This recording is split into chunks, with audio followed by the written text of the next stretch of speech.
Hello, everybody, and welcome to our lovely evening here. I'm just going to very quickly introduce Rachel Barenbaum, who we are so excited to have here, and then I will duck out and let everybody get together. So Rachel Barenbaum is the debut author of A Bend in the Stars, which was named a New York Times Summer Reading Selection and a Barnes Noble Discover Great New Writers Selection. It is also a Boston Globe bestseller. Rachel's second novel, The History of Time Travel, is forthcoming from Grand Central in 2021. Rachel is a prolific author and reviewer for the LA Review of Books and Dead Darlings. She's a graduate of Grub Street's novel incubator.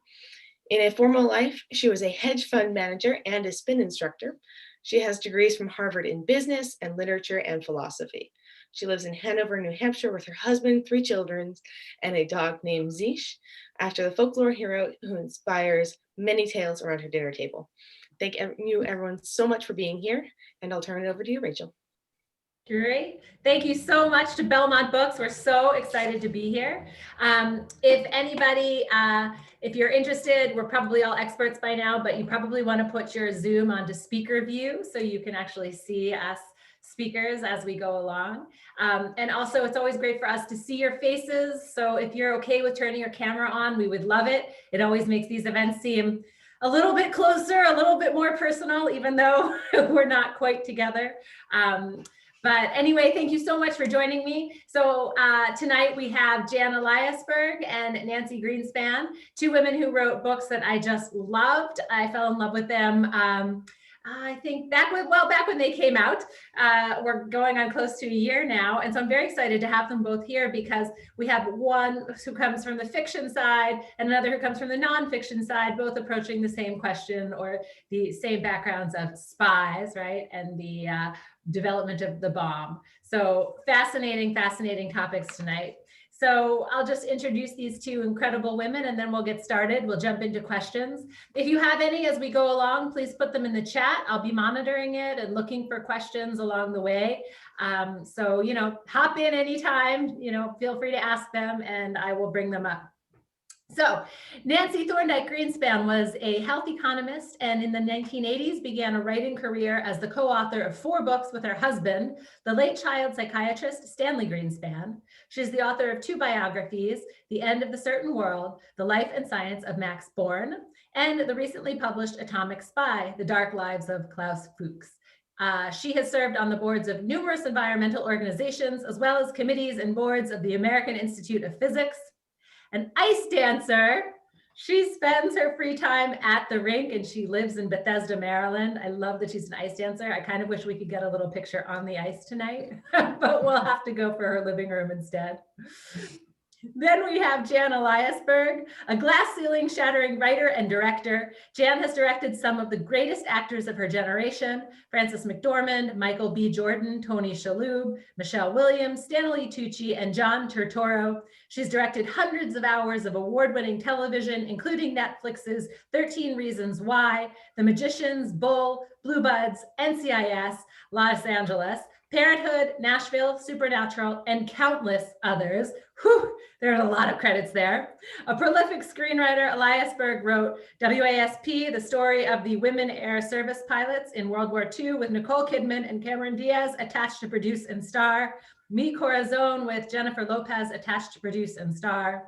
For television, she wrote the pilot Salem for FX and Spirit of St. Louis for CBS. Jan received a BA from Wesleyan University, MFA degrees from Yale, and the writers program at Warren Wilson. She's a graduate of the American Film Institute's Directing Workshop for Women, and this is her debut novel, Hannah's War. So thank you both for being here. What impressive resumes. What a way to start. We're going to jump right in. Could you each give us the elevator pitch? Tell us, what are your books about? We'll start with you, Nancy. My book is nonfiction. It is the biography of a spy by the name of Klaus Fuchs, who gave the plutonium bomb plans to the Russians in 1945. That was very helpful in the Russians developing a bomb early. The Russians would have developed a bomb anyway, but he made it faster than it would have been with his information from Los Alamos. Fantastic. Do you have the book with you? Can you hold it up? Show it. I Like- just happen to have a copy. It's right here. There it is, the beauty, right? That moment when you hold your book. I always tell authors, hold it up and brag. Jan, tell us about Hannah's War. All right, so Hannah's War is fiction. It was inspired by a real scientist named Dr. Lisa Meitner. I'm sorry, Jan, it's very hard to hear you. Oh, all right. How's that? Yeah, Better? I think. Okay. So Hannah's War is fiction. It was inspired by a real scientist named Dr. Lisa Meitner, an Austrian Jew who discovered atomic fission, although she did not get credit for it. Credit was given to her male partner. But Hannah's War takes the premise that there is an Austrian Jewish physicist at Los Alamos, and she is suspected by a military investigator of being a spy. And he starts to interrogate her, and we unravel the story of her background in Europe, and in fact, her connection with some rather high up Nazi leaders. And it looks as if she is the spy, but backed in the corner, she's smart enough to know that her interrogator may be harboring some secrets too. And as he interrogates her, she interrogates him. And it's a cat and mouse espionage thriller that you don't know what happens and what the real story is until the very end of the book. So I've been told. Yes, and for Nancy's too, right? I mean, who's the spy? Is he going to be convicted, right? I mean, of course we know from history, but if you sort of suspend your disbelief, you can go along with it. So you both write about World War II and the creation of the atomic bomb. Why? What is so interesting? What has you wrapped around this subject? Jan, start us off. Well, for me, it did start with this reference in the New York Times to they called her a female non-Aryan physicist who was key to giving the Allies the necessary information to develop the bomb.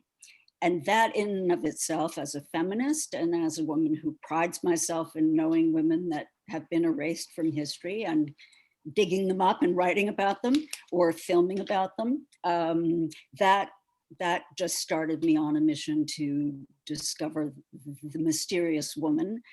And as I fell into more and more research about the race between the Allies and the Germans, and then later the Soviets, to develop the bomb, I became fascinated with the question of what happens when pure science is co-opted by politicians and by the military, and what is the scientist's responsibility watching that happen. And that really came to a head at Los Alamos when we did the Trinity test. And suddenly the scientists realized that the bomb was no longer in their control. And all of the thematic and moral and political questions in that knot just fascinated me. I could probably write another 3 books about it, but I won't. Science being co-opted then and now. Nancy, how about you? What's so interesting about this subject? Why are you drawn to it? I started my interest with my first biography of Max Born, who is very not well known. He's often confused with Niels Bohr. They are 2 separate but similar people. And Klaus Fuchs was his student. But in addition to that, when he was in Germany working on quantum physics, which is what Max Born did, all of the principals, emigres who ended up at Los Alamos had either been contemporaries of his there or his students, almost every single one of them. So I came at this book knowing these people who were there and what they were capable of, knowing their background from their German and Hungarian days, wherever they were from, whether it was Edward Teller or Victor Weisskopf or John Fine Neumann or any of those people, and watching them come together and create they had many American helpers, but actually many of them had been, Robert Oppenheimer, for instance, received his PhD from Max Born in Göttingen, Germany. So there was a group there that I was very familiar with, and to watch them put this together and then ask themselves the question, which they did throughout, was, we need to make sure that Nazis don't get this bomb, but this is a powerful weapon which could destroy the world. So they were really torn, and they struggled with this question. And it was, the bomb in Los Alamos brought it all together. Yeah. So tell me, ideas. I'm so interested. There's so many people that were involved in this project, right? In the bomb at Los Alamos. So Nancy, how did you settle on Fuchs himself? Like, how you could have chosen any one of the characters, right? There's a huge cast. Right. Well, no one had written a current biography at the time I started. And it was actually a suggestion of a friend of mine in Germany, who was a historian of physics, who said, why don't, since I worked on the Born biography and come across Klaus Fuchs, he suggested I do this. And I hadn't really thought about it. And then I met some family members and became very interested, and realized that he and his story was very complex. When I met him in the Max Born biography, he just turned out to be a spy, and I couldn't find much information about him at the time because MI5 had not revealed all of their, let loose all their declassified documents, which they then did later on, which is now in my book. But so I kind of fell into it, which is very nice. And I knew the background and the history, which is, I was able to build on what I already knew. So it made it very comfortable. Yeah. Jan, how about you? There were so many characters floating around too. How did you settle on Lee's and, your other characters that you pulled in? Well, Lee's grabbed me out of that New York Times article, Right. and basically just said, you are telling my story, and you're promising me that you'll do it. So I made a promise, I kept it. But I felt, because I had fictionalized Lee's, because I had put her at Los Alamos, which in reality she was not, I did fictionalize everybody else except the figures that I felt could not be made into fiction. Oppenheimer being one, and General Groves being the other. They were the two sort of the two tent poles at Los Alamos, the man who galvanized all of those incredible people that Nancy just mentioned to come together in this bizarre plateau in the center of the desert of New Mexico.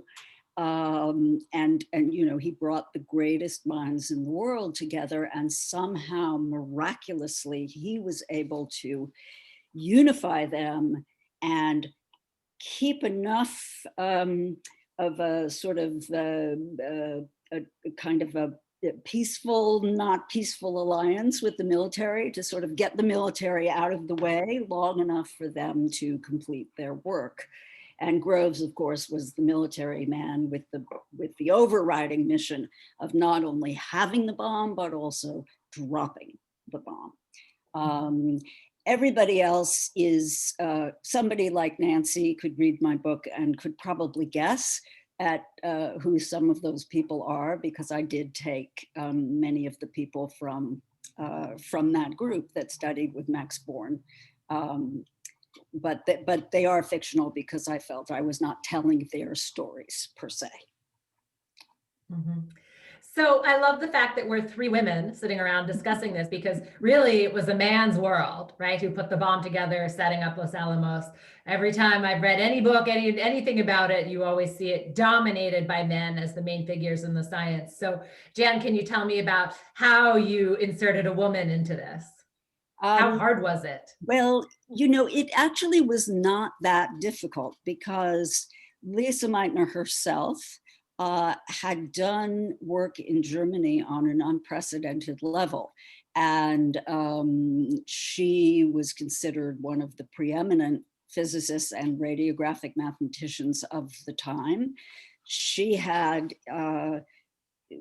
started at 8 years old when she was doing equations in bed with, you know, the equivalent of us reading comic books with our flashlights. She was doing, you know, very complex equations. And she was in fact so good that people who really wouldn't have allowed a woman to be in a position of academic power kept sort of bringing her along because her talent and her skill and her genius really was undeniable. Max Planck kind of mentored her, and then she was the first professor at the Kaiser Wilhelm Institute. And then she allied herself, or they allied together, Otto Hahn and Lisa Meitner, and they were in fact working together on what everybody felt was the next huge discovery, which was splitting the atom. Just quickly, I should say that she did have to leave Germany because as they were on the verge of this experiment, Hitler annexed Austria. And although she had been told she would be protected, not only was she not protected, somebody in the institute called the Gestapo, and she had to leave within 6 hours of losing her life, potentially. Yeah. Crazy, harrowing, terrifying story. Nancy, how about you? Did you come across women while you were doing your research? Well, since I as you say, the Los Alamos was dominated by men, and Fuchs being male, was my primary focus. So there weren't many women to pull in at that part of his life.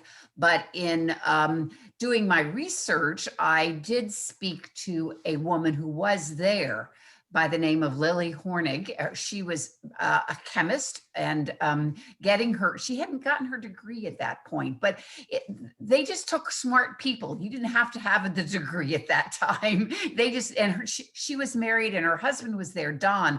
Don was a well-known physicist and ended up being a science advisor. I think it was to Eisenhower.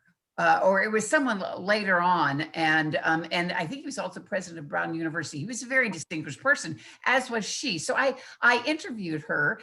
We had a lovely chat. She told me about her experiences. I didn't get the impression in speaking to her she was at that because she was female, she was at a disadvantage.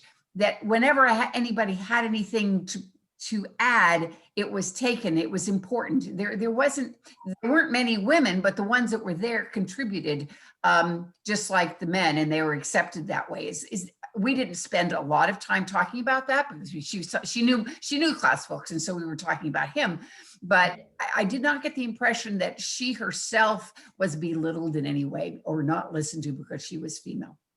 Yeah. So I love, Nancy, how when you're speaking, you drop in, well, when I did this interview, or, well, when I looked at these declassified documents, finally. Can you tell us more about your research? What did you dig up? How did you dig in? I love to do the research. That's my favorite. I can see it on you. I see it. I'm I feel it. born detective, and I'm lucky. I have an instinct for following the right cues, and someone will drop a little something in and I'll say, oh, I wonder if that still exists, or, where. So I would just, I'll just tell you one story. The biggest find I had was at the University of Kiel, which is in the northern part of Germany up by the Baltic Sea. And a friend of mine in Germany said to me, oh, you don't need to bother to go up there and look for anything. It was where Fuchs had been there for 2 years as a student before he had to escape because of the Gestapo were chasing him. But he said, there just isn't anything there. It got bombed. There was a U-boat center in Kiel. So it was a big area for bombing. And I thought, well, I really need to ask. So I researched where it would all be, possibly whatever was there, and wrote to an archivist at an archive in there.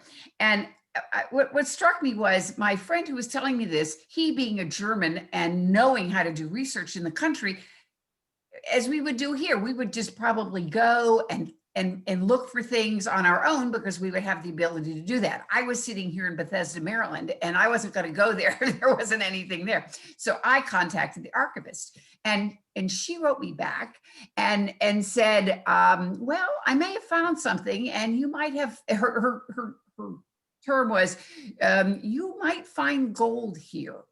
And what I found, I'm sure she had peeked. She knew there was gold there, but nobody probably had ever asked her. I mean, these guys I spoke to, there's nothing there. I mean, it was not just one person, it was many. And so I went up there, and it wasn't in Kiel. It was a little bitty, wonderful little old Viking town up to the north of Kiel. It's fun. You get to travel around to all these interesting places.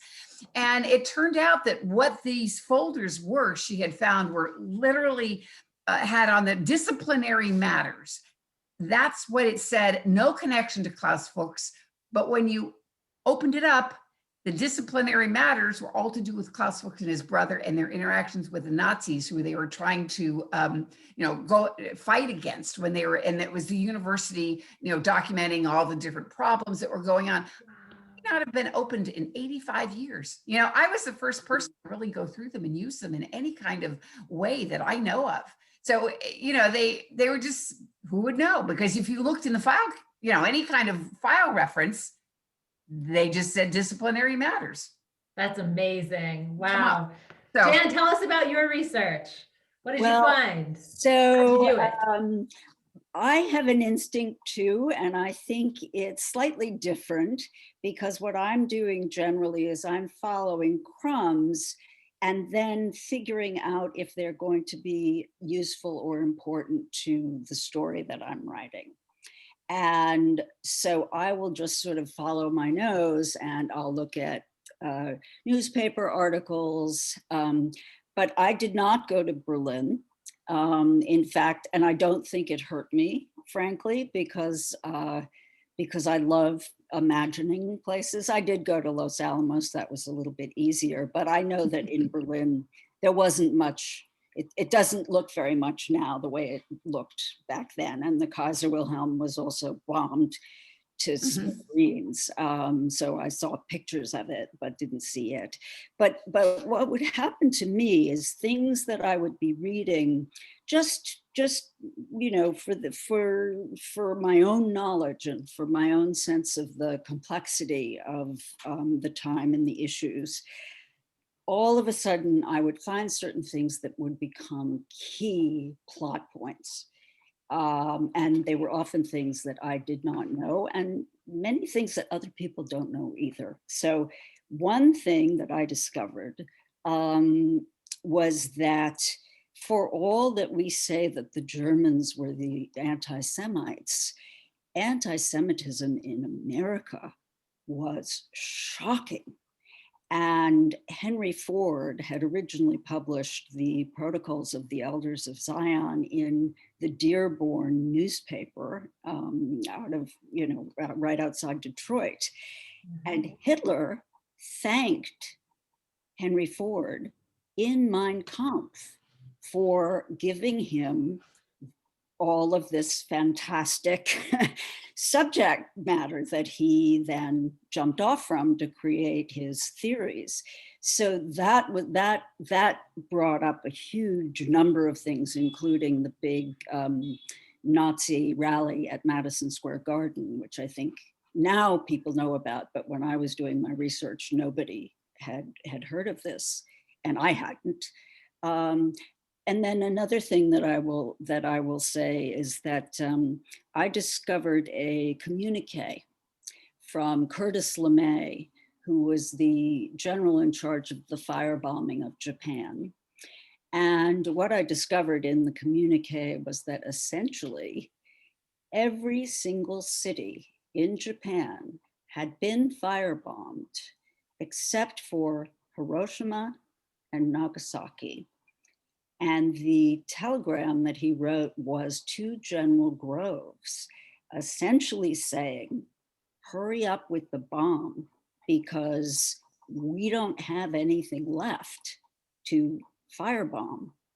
And what I realized from that is that the bomb was deliberately dropped. They had left a pristine city to show how devastating the effects of this bomb were.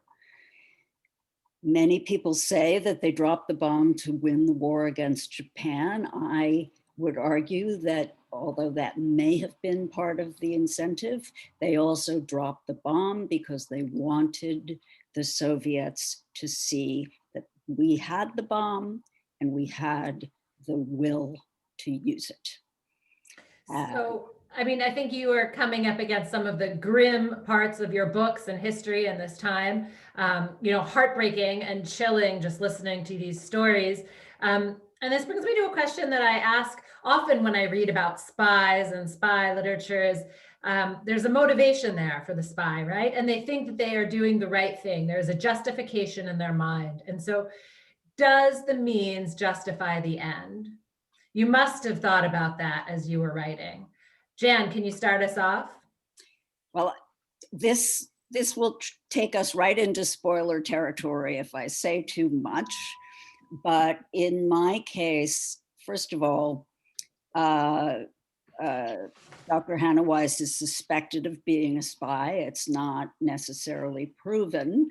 But her reasons for doing the things that make her a suspect are, I think, completely justified. I think of her as a tremendous hero. As I also think of Lisa Meitner, for reasons that you have to really read the book to discover. Fair enough. Fair enough. Nancy, what do you think? Fuchs had some dark times to him. Thought about this a lot because Klaus Fuchs is a very complex person, and Yes. there were two sides to him. He risked his life to fight the Nazis. They tried to kill him, and then he went on and betrayed his adopted country, England, by spying against them. So you had this person who was morally strong and was trying to do the right thing.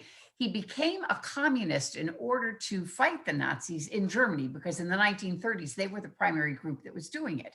He wasn't a communist by philosophy when he joined, but he became radicalized over time with that.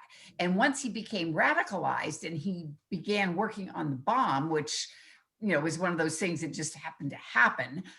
He realized that with the bomb, the US, if it was successful, one, it would help stop Germany, in its tracks from having a bomb, which is everyone's primary quest in working on it. But in addition, if the US was successful, it then could blackmail Russia.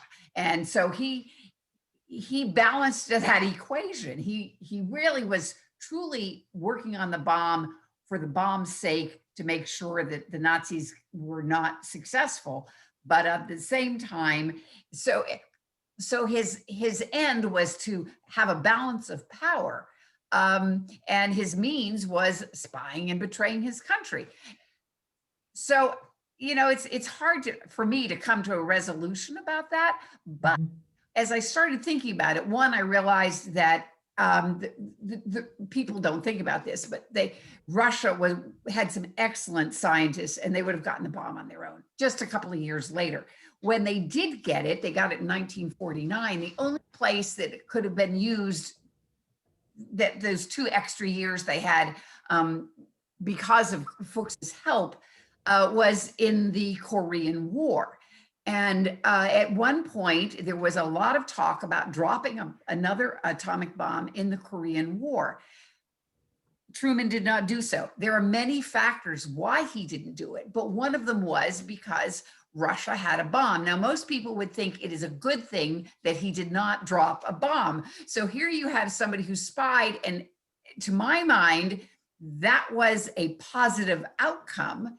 And there was nobody killed. I mean, in fact, it kept people perhaps from being killed. So it is a very difficult question, and it may be what that end is and what it does for society but everybody thinks what they're doing is the right thing and other people think it isn't. So it is a very complex question. I'm not sure there's any one answer.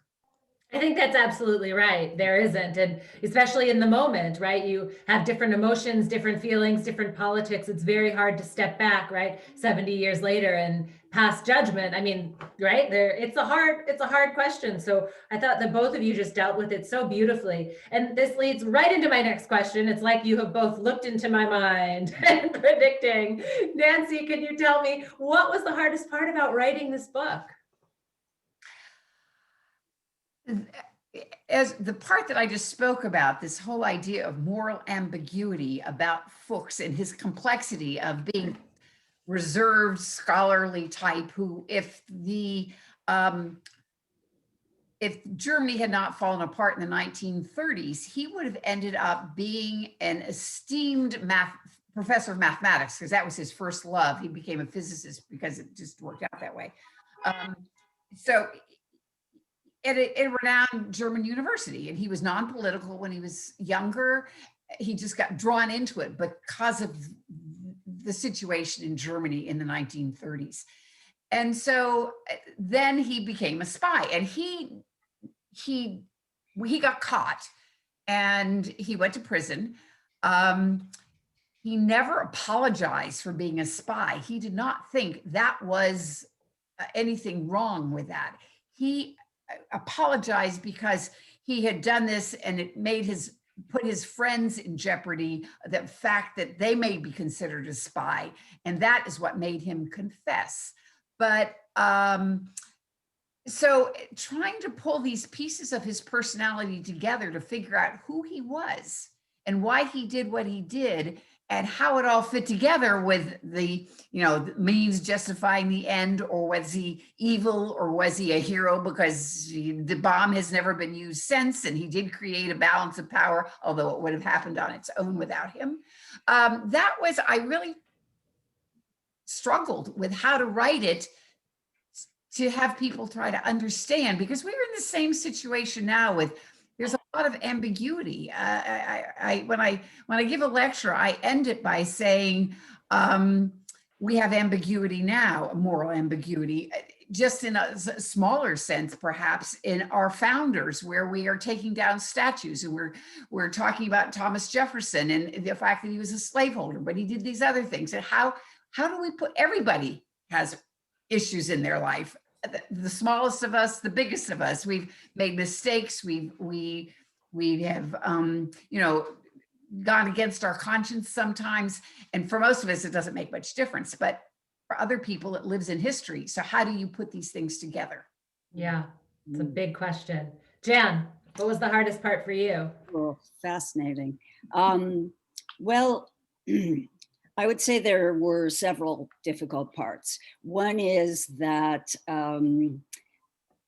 I had to make a decision about this material in terms of whether it would be a screenplay, which is something I was used to writing and have written many of, or whether I would take the deep dive off the very top diving board and write my debut novel. So I toyed with that decision for quite a long time as I was structuring the outline. I would say the other difficult decision was, I kind of came to a point when I realized, oh my God, I'm writing about nuclear physics.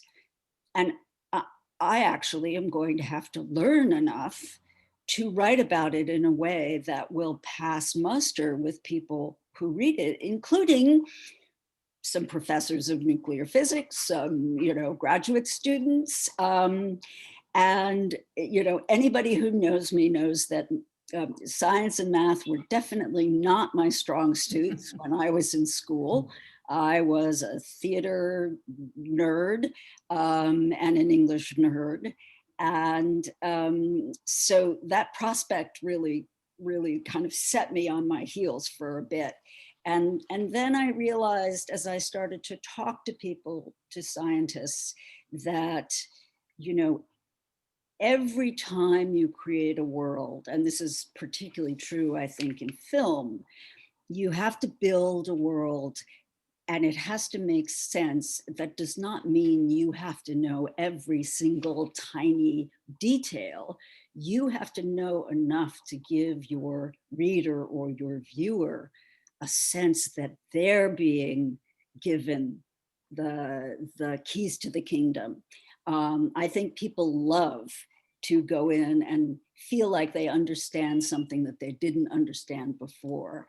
And that excitement and my realization that, you know, when I read Lisa Meitner's diaries and letters, realizing that what her quest for the truth was so similar to my quest for art, for, you know, the perfect sentence or the perfect film, then I understood it. And the physics became part of my understanding of the character. That's great. I just want to remind everyone who's joining us tonight, thank you. First, thank them. Second, remind everybody that you can buy these books from Belmont Books, our amazing sponsor tonight. And third, if you have questions, please put them into the chat. I will be monitoring the chat and I can bring them up to our esteemed authors as we go along. So please feel free to jump in and add your questions. I would like to switch now a little bit, switch gears and hear from Nancy and Jan about the process of publishing, because this I always think is so interesting and so many people have different expectations of how, understandings of how a book is actually published and how you get there. So Nancy, could you start us off and tell us, how did you get this book published? What do you do? It isn't easy. First you have to, most of the time you have to find yourself an agent, and that's difficult. I happen to have been lucky both times. I have a different agent this time than before, but it worked for me when I spoke to someone, and I had a decent,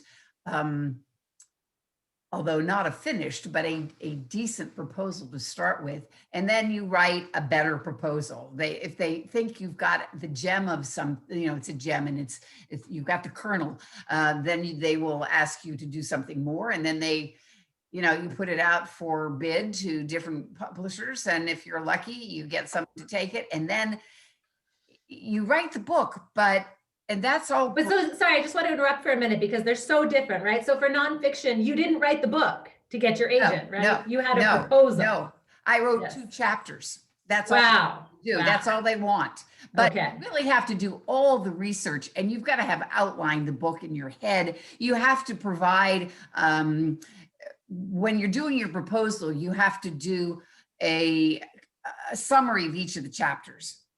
So, and there can be 500 or 600 words per chapter. And I had a lot of chapters. And so it ended up, I wrote an 82-page proposal that it was 2 chapters plus everything else. So it's a completely different situation than a fiction book. Yeah.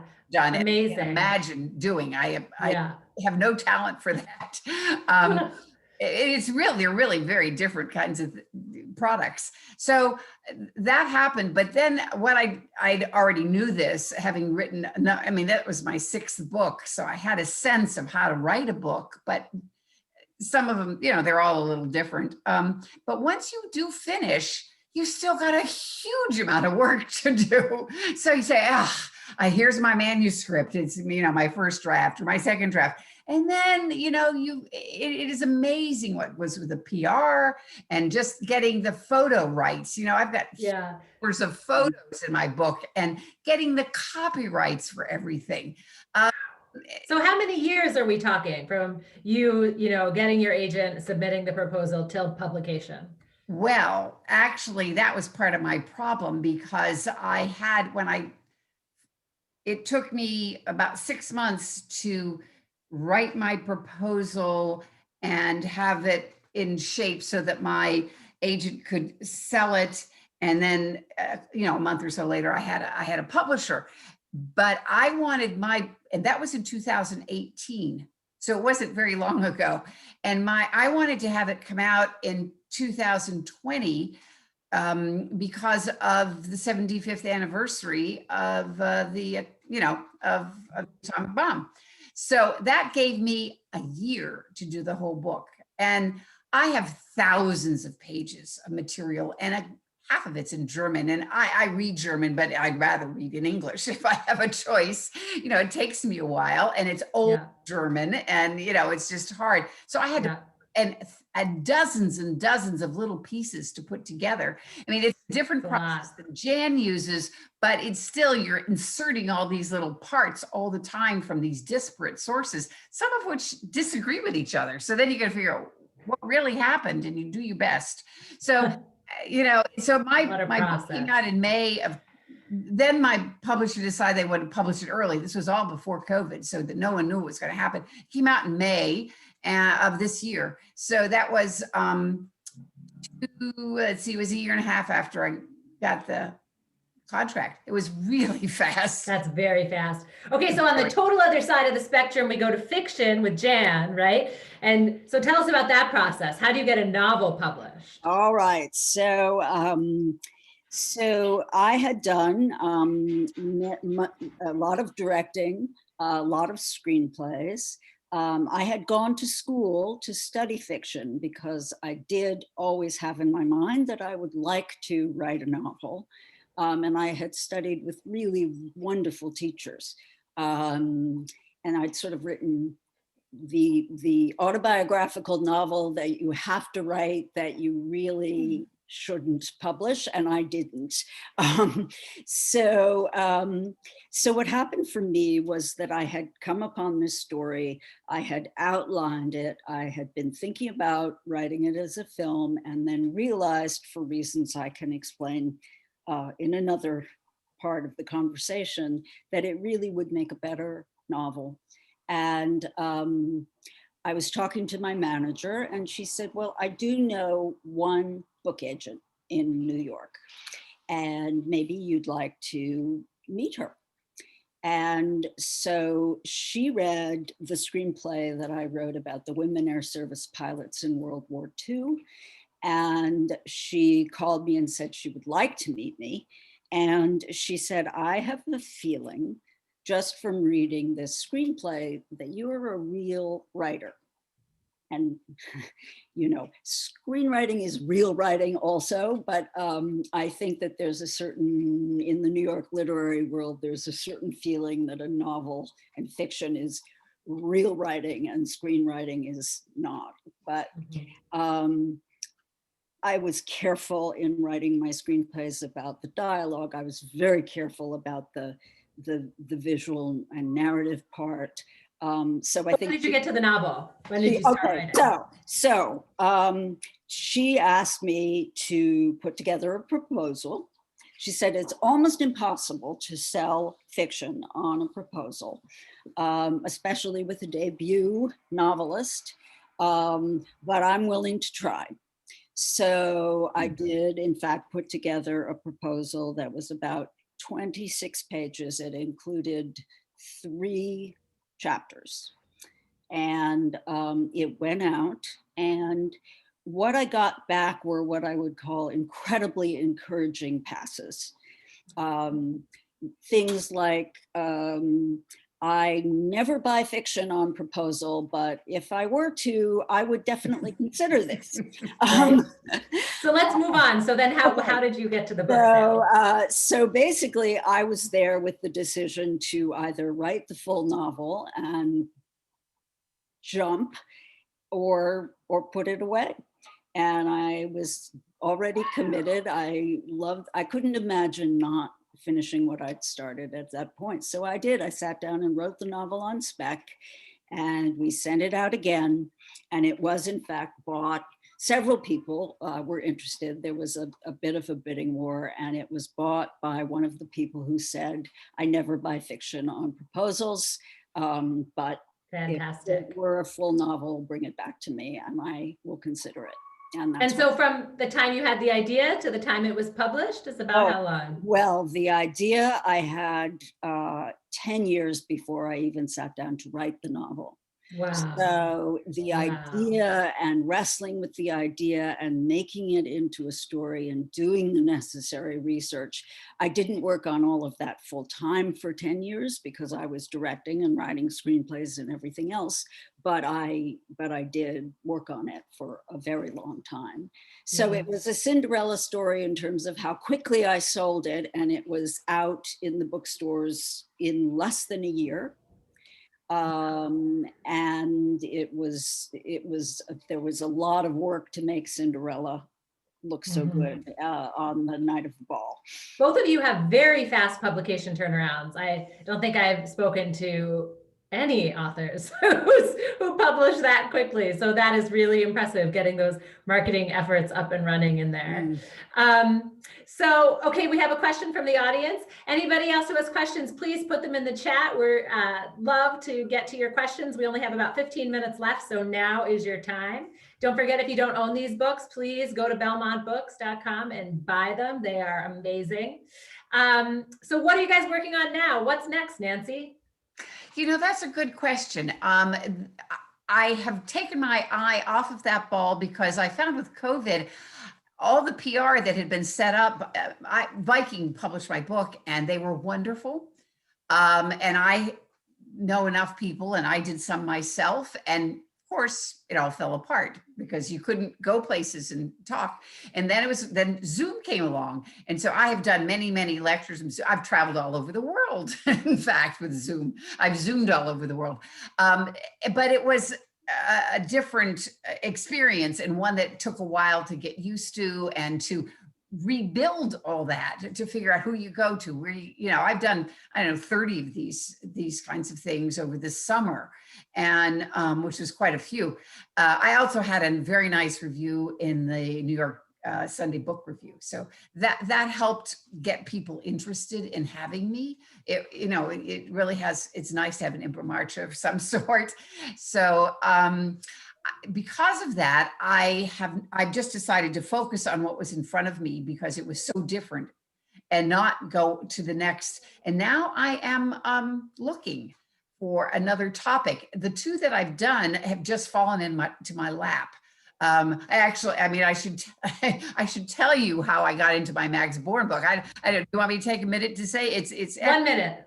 Yes, let's hear it. I was in Malibu, California, at a fundraiser. I was on a board, and I was sitting in the living room of Olivia Newton-John, looking at the Pacific Ocean, and I was sitting next to her mother, who has a very strong German accent, and we started talking, and she tells me about Max Born, her father, who was a Nobel physicist, and she was telling me about how Einstein's, and this was Olivia's mom, and Olivia had become a friend of mine, and she said, and no one's written his biography, and that's how I got that book. So it's a weird story, and it's a weird connection because most people think of Olivia, this blonde, singer from Australia. Well, her grandfather was a Nobel physicist who was German Jew.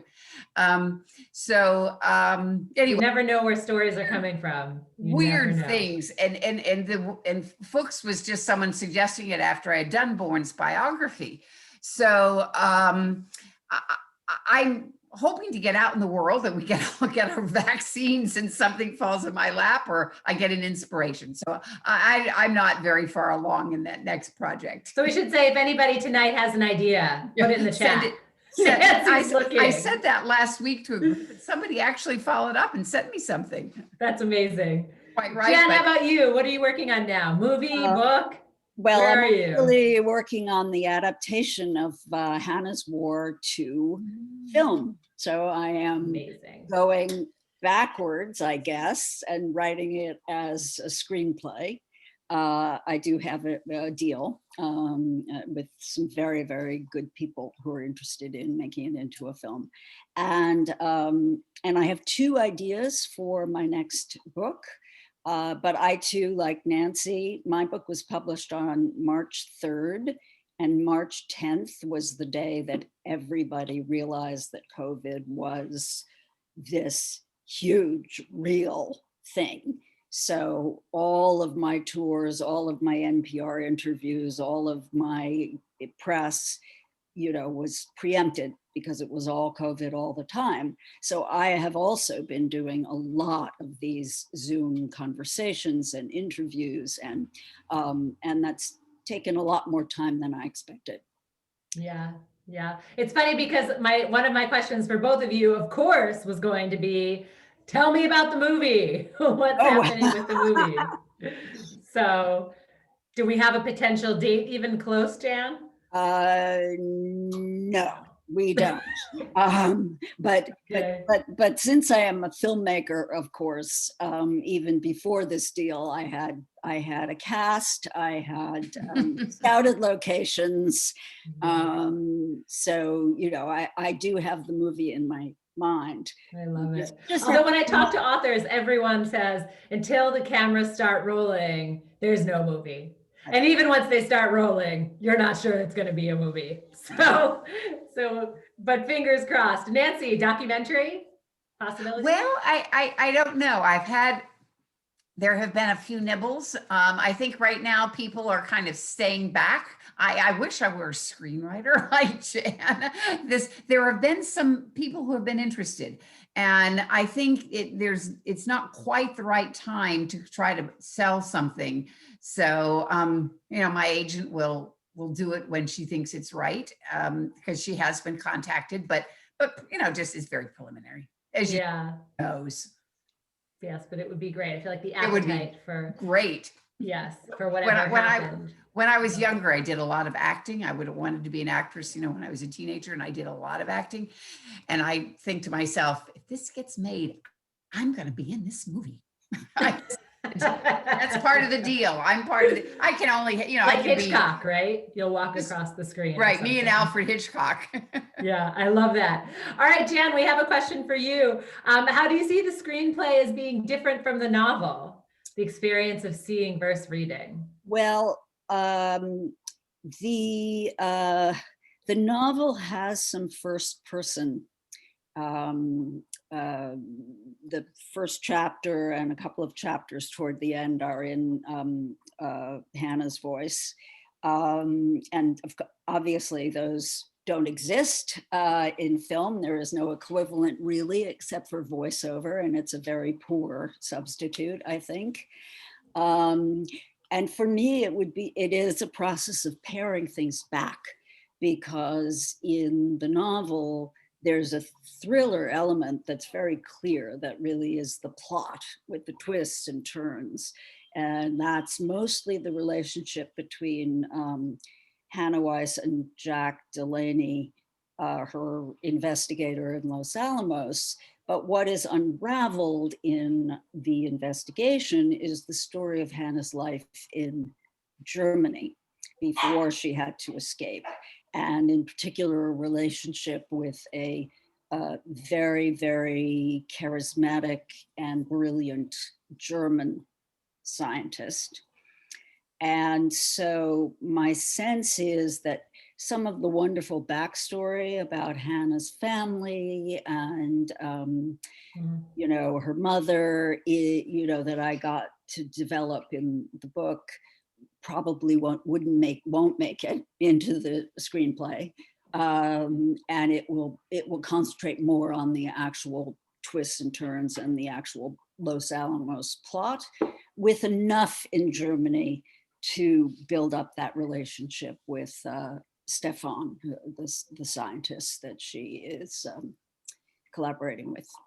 Amazing. So Belmont Books wants us to remember that if you buy all 3 of our books, you can get a 10% discount. So time is running out on that. Thank you, Belmont Books, so much for having us. Nancy, what do you want people to take away from your book when they put it down? You know, what do you want them thinking? I actually want them to think about what people's motives are, and how we judge people, how we jump on one idea and think that one piece of a person's life represents their whole life. We don't really often know much more about the person, but we are very quick to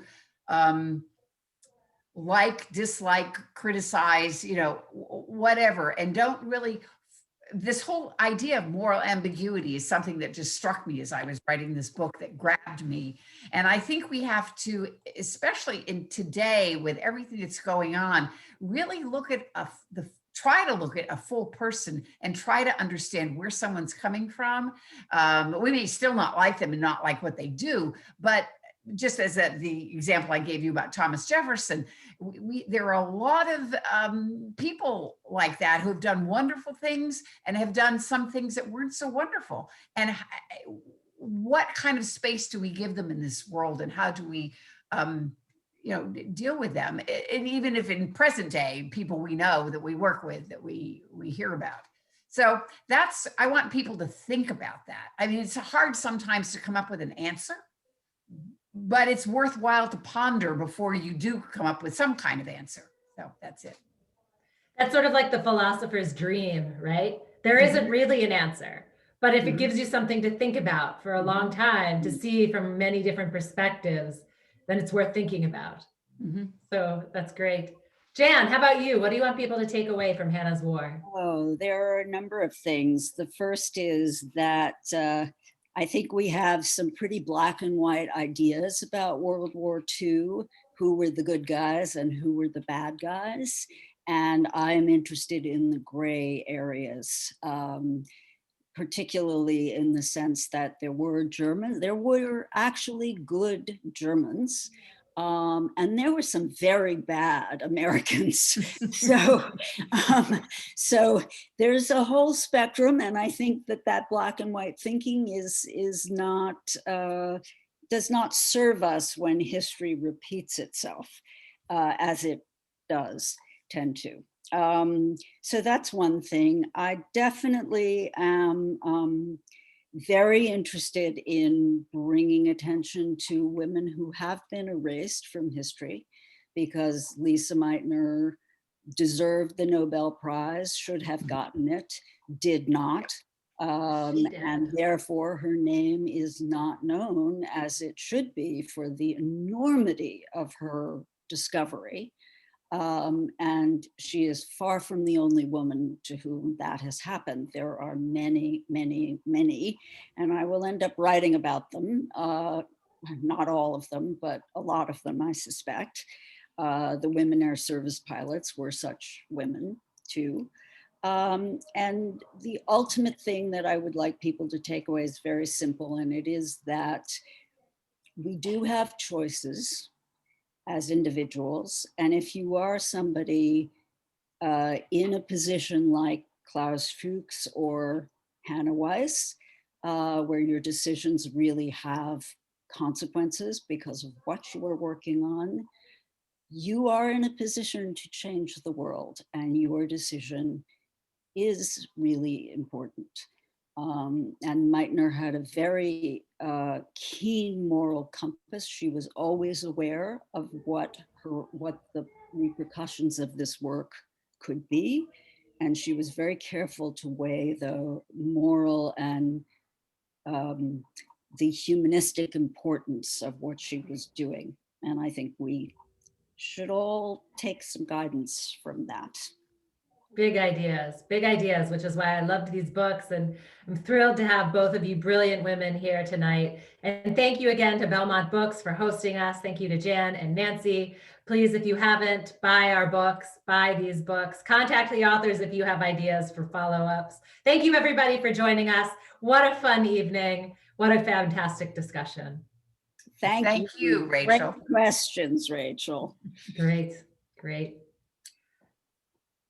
Thank you everybody so much for coming.